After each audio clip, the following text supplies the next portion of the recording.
Hey guys, it's Chris. Let me go ahead and roll the intro and I'll tell you why I'm depressed.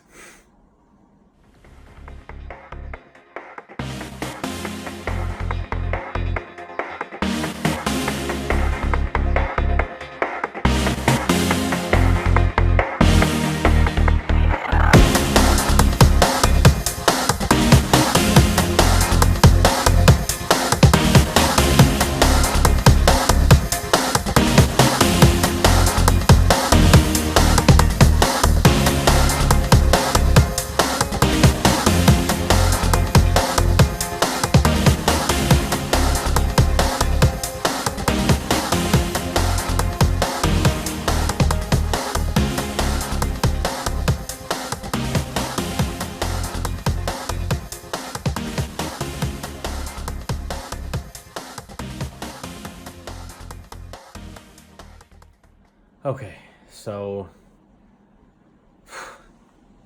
let me kind of sum it up. So I bought coworkers and retired coworkers have been playing this game, Division 2 on Xbox, and I've been reluctant to get it because I don't really play that much. But I'm like, you know what? I have actual free time this weekend, my first 3 days off, and not working extra overtime. So I traded in some games and had games that I haven't played in forever. I'm like, all right, let me get Division 2. I'll play it tonight, and because I know the weather was supposed to be crappy Friday and Saturday. This is Saturday that I'm taking this. I'm not sure when it's going to get to edit and YouTube land, but I'm taking it on Saturday night. And I was going to Friday night was date night. We had plans and everything. I was just tired because I barely get any sleep Friday from my work Wednesday, Thursday, and everything. Saturday tonight I was going to play the game, and then Sunday we were supposed to go for a ride because Friday and Saturday were supposed to be crappy. So it's been crappy all day today. So I get home and I have slow internet, which is partly why it takes like a full day for my YouTube videos to download. So or to upload rather. So because I have slow internet, my Xbox games, once you buy them, if you don't have Xbox or PS3 or 4 or whatever they're up to now, when you buy the game, it's not like old times when you just pop it in and you play it. Like it downloads new updates and everything, and it downloads like the game to the hard drive or whatever to be more efficient, I guess. But it takes a long time. And if you have really fast internet, like my buddy has, I think it's 1 terabyte or whatever speed. Whatever he has like the best internet you can buy at his spot, and he said it only takes 15-20 minutes to upload. Mine takes hours. So I knew it was going to happen. So as soon as we got home, it was like 5-6 p.m. or actually there was like 7.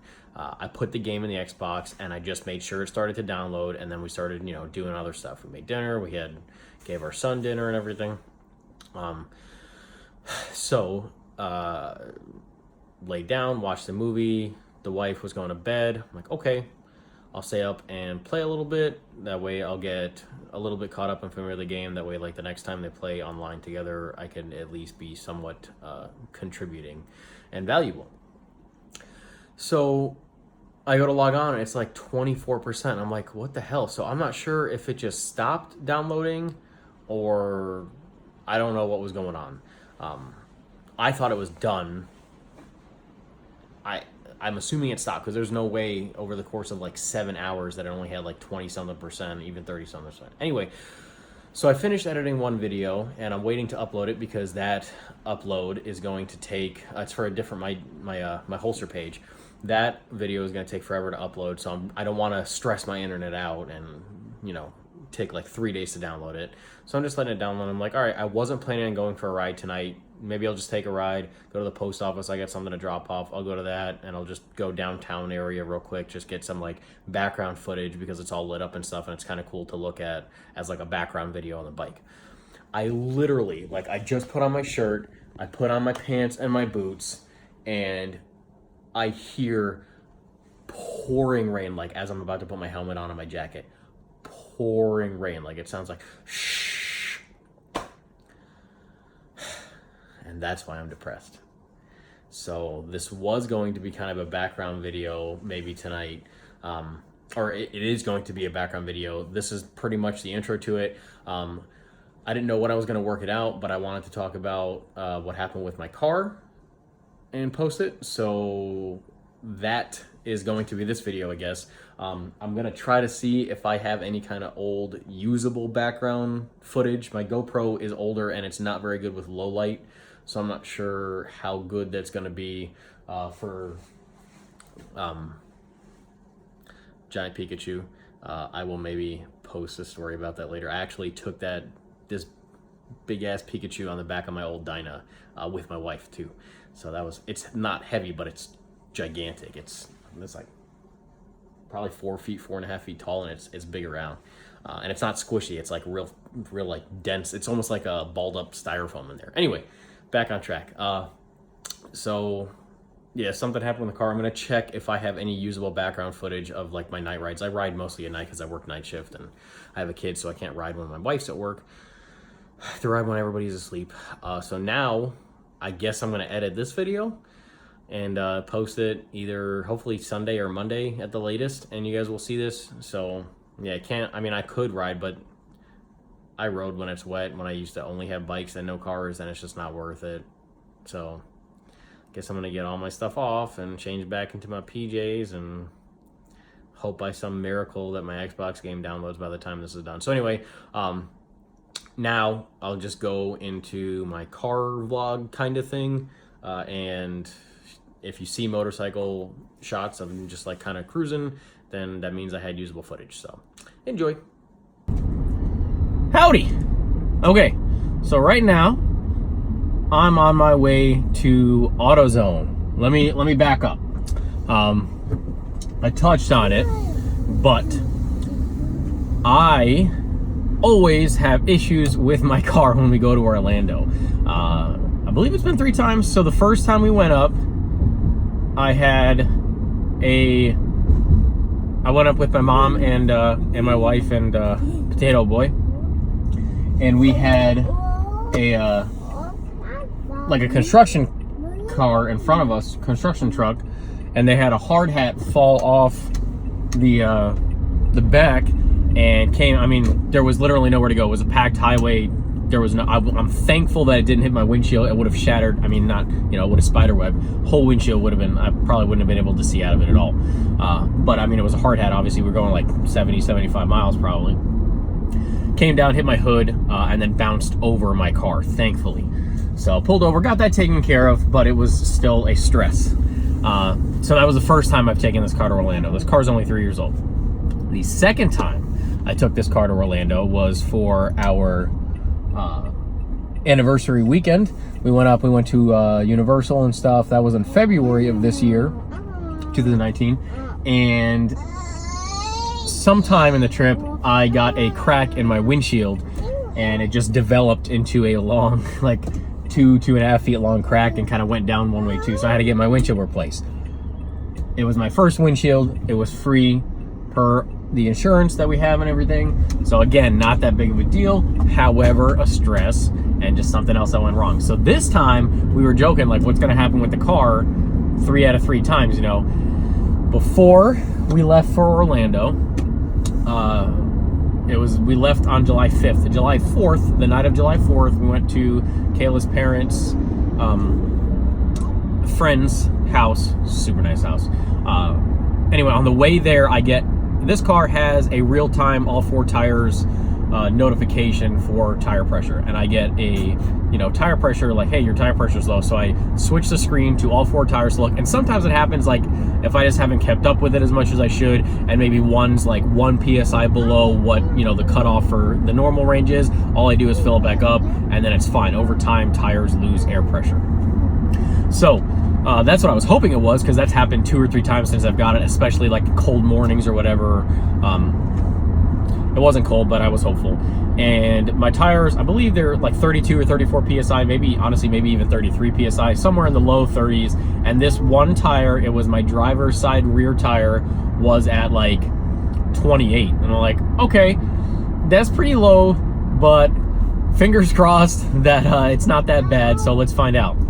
And I keep it on. I'm like, all right, all I have to do is get to the place and get back. We were only like 5-10 minutes away by the time it came on, and it just keeps dropping. Like every quarter minute, half minute, it drops 1 psi. A minute goes by and 2 or 3 psi. I'm like, okay, I have a flat tire. let's see the damage. So I pulled over and I jacked up the car, put the spare on. Thankfully, I have an actual spare on this car instead of the fix-a-flat that companies like Kia decide is a good, cheap alternative to putting a whole tire in the car and you can't do jack crap with. Anyway, so I jacked it up, switched the tires out, looked for the hole, and it was like this weird, I believe I have a picture. If I still have the picture, I'm going to post it up in the video now. And it was like this weird, like, double side, like one was a screw, almost looked like, I forget what, like the hurricane shutter bolts kind of, where like you screw it into your concrete foundation, and then the end is like an Allen, almost whatever, but it was not like that. It was half a smooth. I'm not sure what they're used for, but it happened. So switched the tire out, whatever, and my tires were very bald, so I knew by the end of 2019 I was going to need new tires to be safe and everything like that. I was already starting to lose traction depending on what I was doing in the rain. They not bald, but they were very close to bald. I mean, I needed new tires very soon. So I was like, all right, do I buy one crappy used tire from like a used buy here pay here place on like MLK Boulevard, or do like and take that up to Orlando with my family for the weekend, or and Orlando's like a 3-hour drive from us, so or do I buy a brand new tire and then eventually replace all the other 3 tires with that same tire and then have a discrepancy of a couple months or whatever, or do I just say what the hell and buy all 4 new tires and get some pretty decent tires now, so it's one less thing I have to worry about. So I bought all new tires. I got Firestone Firehawk. They were just a hair below the Bridgestone Ecopias I was recommended. These had a mail-in rebate. They were cheaper, and they were a 50 or a 55,000 mile tire, so they're still pretty good. And of course, I was stretched on time, so I didn't have time to call a bunch of different places. I just went to the place that was right near me because I needed this done before we left in like an hour, unfortunately. So I went. It was a good deal. They gave me a good deal on it. I checked prices around a couple places, and this was a good price. So did all that, and then I thought I was done. I thought, okay, we avoided the car issue. It happened before we got to Orlando. I will take that. Now we know I'm gonna get good gas mileage. I got brand new tires. If it's pouring, I know I have good traction in the rain. We're gonna be safe and sound. Last day we're in Orlando. My car was parked way at the end of the hotel parking lot. We were, obviously you have to put all your stuff from the room back into the car. I was like, all right, let me move my car before everyone's awake. It'll be a lot easier to move all the stuff with my first trip out to the car from the place. So I go to move the car, and in my head I think, hey, this took a long time to start. I thought it was, trying to turn over for a while and it sounded kind of sluggish, but I was like, maybe it was just a freak thing. I haven't had any problems with it ever, so I'll just chalk it up to a weird coinky-dink or whatever. So it does that one more time that day, and then and I always have a big jump pack. Thank God I bought it. It's come in handy so many times between my wife's Kia and this car now. But I have a big jump pack. It's got a tire pressure inflator in it. It's got a USB charging outlet, a regular household, I think it's AC outlet. You can plug stuff into if you need to, like a laptop or some weird shit or whatever. And it's got a LED light you can do like SOS stuff for, and it's also got a jump starter for your battery. So and it's big. I mean, it's a big. It holds charge for a very long time. So then my battery just wouldn't start. I'm like, okay, not a big deal. I have the starter, so I can start it. I just don't want to buy a new battery. I just dropped $700 on tires between warranties and all that stuff. So this was July 9th, July 8th or 9th? I think 8th when we came back. It was that Sunday or whatever. So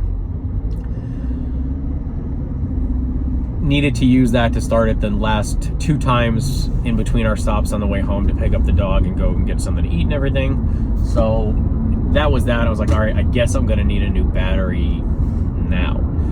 I wanted to hold off on it until my next paycheck, since like I said, I just dropped a ton of money on new tires and I really did not want to spend $100 on a battery right after that, the same paycheck.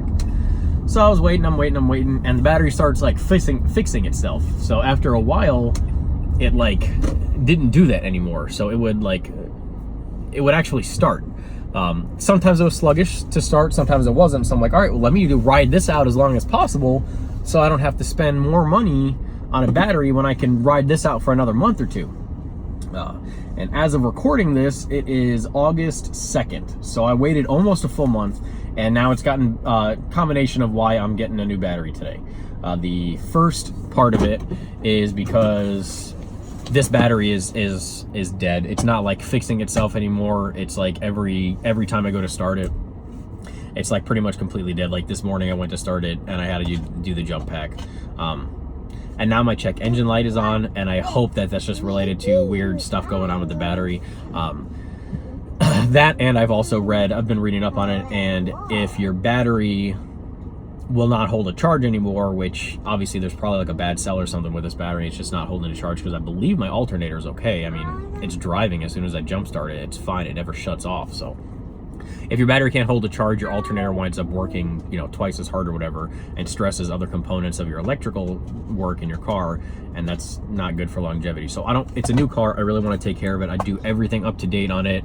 I take, you know, this car I want to last forever, and then even when my kid is, you know, maybe we'll give this to Clark when he turns of legal driving age. So those are the two reasons I'm taking it, to get a new battery. So I already priced that batteries last night. I am set on the battery I want, unless this Advanced Auto Parts has a super crazy deal that they don't post online. And I am here though to do the free check on the battery, just in case for some weird crazy fluke of a thing that there's something else going on in addition to the battery, or the battery is, I don't know. So I want to do this because it's free, and it's right across the street from Sam's Club, which is where I'm buying the Duracell battery. So I'm going to go inside now, have them test the battery. I'll let you know on the way to Sam's Club or on the way home or wherever I go what's going on. But more than likely, I'm like 98% sure the battery's just shot. And like it's almost a 4-year battery. So all right, time to go test it out.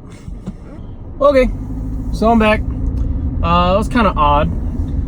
He said the battery's showing 50% life, but the connections are kind of bad. So I bought like a little wire brush specifically for the battery, and like it's got like an easy fit specifically for it. It's like a metal encasing and the wires are inside. You just fit it over and then take the cap off and clean the terminals off or whatever. So I bought that, and I bought a cleaner and a protectant to keep this from happening in the future. He said the cranking amps are at like 230, something like that, and the rated cold cranking amps are like 585. For those of you who don't know what the cold cranking amps or the CEA is on the batteries, just makes it easier to start. Basically, the cranking amps are how much power it's putting to the starter when you start it up when it's cold.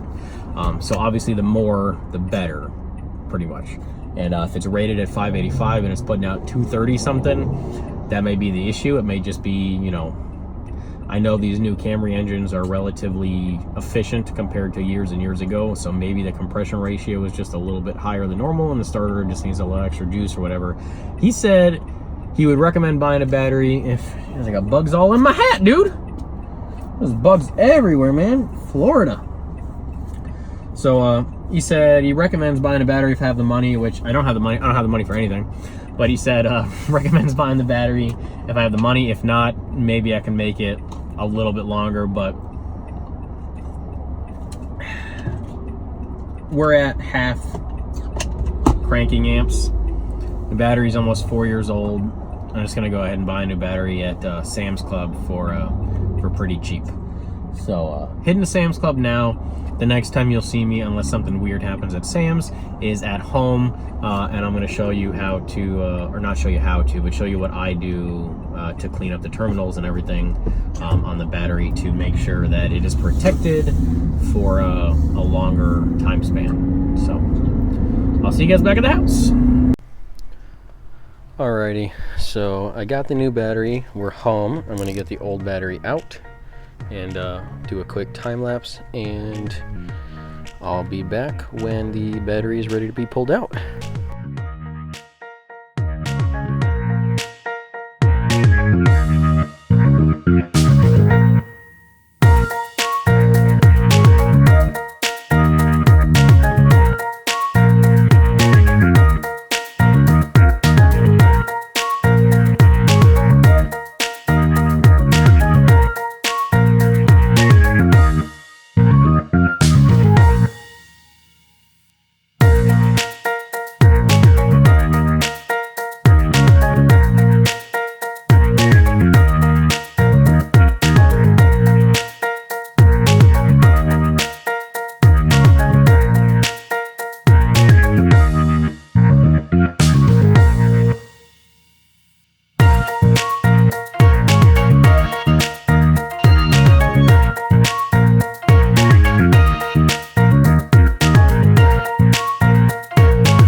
right, now is the moment of truth.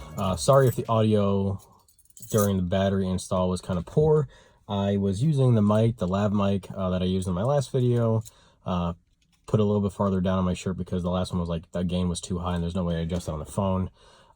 But my neighbor was out doing stuff on his car, and it's just kind of an embarrassing thing for people to hear me talk, especially just how to replace a battery, which is pretty easy for most of you who have done it before. It's just kind of like a, let me throw together a video kind of thing.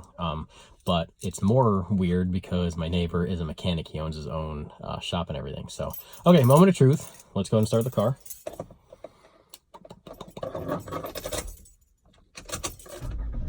Oh, she starts.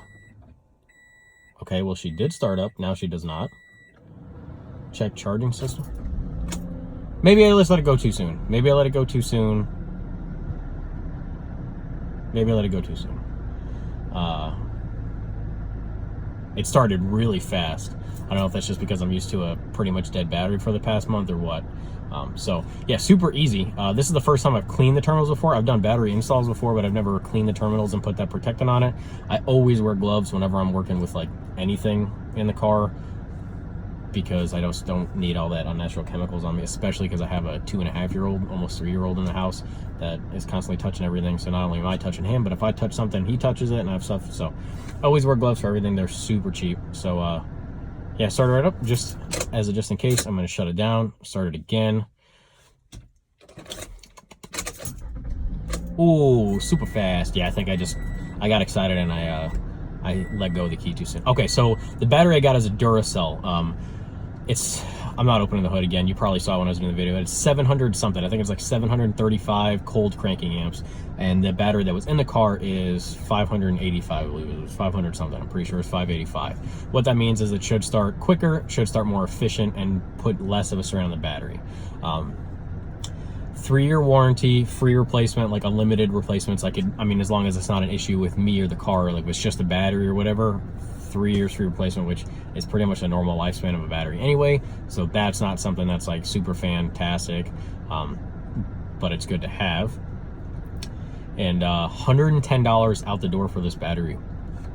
It's a Duracell battery, more cranking amps. I believe I forget it's called, but the time that it can run your car's necessary electronics, it's rated. My old one was like 120 something. I think this one is more than that too. Sam's Club. So if you don't have this exact battery was $60 more at the closest auto parts store that sold it, and the batteries plus. So $40 a year for a Sam's membership. Just in the battery, I paid for 1 year worth of membership more. So if you have a Sam's Club around you, with the addition of like all the meats and stuff that you get for super cheap, the tire and battery center is fantastic. So battery was super cheap. I'm happy with it. I'm sure I'll get back on here in a week and tell you that there's something else wrong with the car, because that's how my luck goes. So now I'm gonna get all showered and cleaned up because it's Friday night and it's date night, and me and my wife are going to Dave & Buster's. I'm gonna go kick her ass in some basketball hoops challenge because I ball all the time. Alrighty, well, thank you guys for putting up with this. It's kind of a medium length video. Hope you enjoyed it. I want to post to keep posting. I want to force myself to post stuff because I know it's going to help me work on my video stuff and my topics, and just put more videos out there to get more known in YouTube, because if you don't post anything ever, then nobody ever finds you. So ride safe, guys. Have fun. I appreciate you guys watching. Hopefully one of these days I'll be able to take the bike out in the next decade when it's not pouring and I have time. So see you guys.